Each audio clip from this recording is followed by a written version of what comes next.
A lot of people didn't know that this existed at all until Tiger King. And even then, they thought it must be some kind of made up thing. But sadly, what does happen, and mostly in the Midwest, is people will pay to have their picture made with a cute little cub. And the only way that the people who provide that service can do it is to take the cubs away from their mothers just as soon as they're born. If they spend any time with their mothers at all, even if their mothers are, semi-handleable, the mothers will still raise them to be like feral cats. And there's no way you can have your picture made with a feral cat. And so they have to take them away from the mothers right away.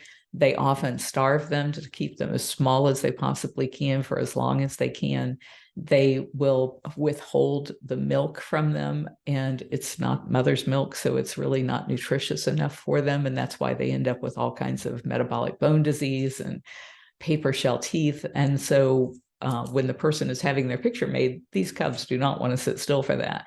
But if they are literally starving to death and you give them a bottle to shove in that baby's mouth, that will keep the cubs quiet enough for a minute or two to take those pictures.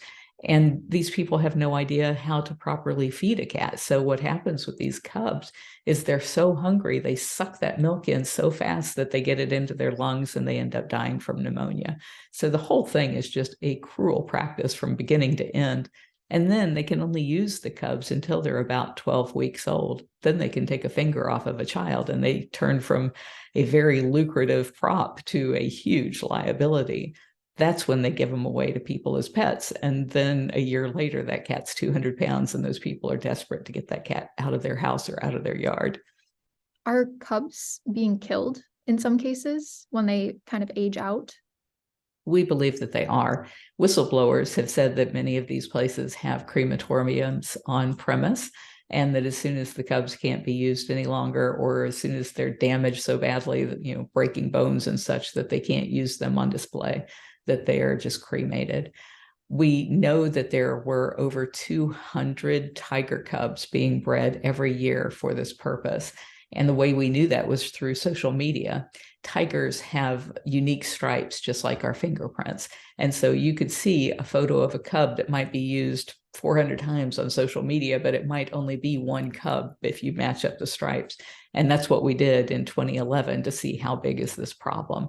And that's when we determined that there were a minimum of 200 cubs being bred each year, used for 12 weeks, and then not showing up for the most part anywhere. Every once in a while, one would show up in Dallas when it's running loose, or Houston, or Alabama, or Florida, or wherever it was running loose. And you'd be like, oh, that must have been the cub from back then. But not nearly the 200 a year that we knew were disappearing. And when you say we, was that Big Cat Rescue? That Big was Cat Big Cat Rescue worked with the International Fund for Animal Welfare. They assigned an intern to me, and we spent a full year going through thousands and thousands of social media posts trying to figure out how many tiger cubs there were. We didn't even count lions or leopards or jaguars because their stripes are a lot, or their spots, depending on what they have, it's a lot harder with them, whereas tigers have very definitive stripes that we could match up.